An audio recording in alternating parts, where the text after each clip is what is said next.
Alright, so I'm gonna try and record the sound the Volvo's making. Maybe I can kind of get, as close to what it sounds like before and after.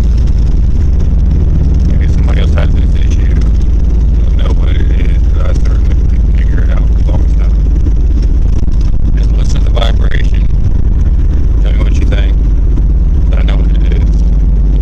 Hopefully you can hear it.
Of it, but hopefully you heard it. But if this helps you diagnose anything at all, what I found out is that it is the center drive shaft support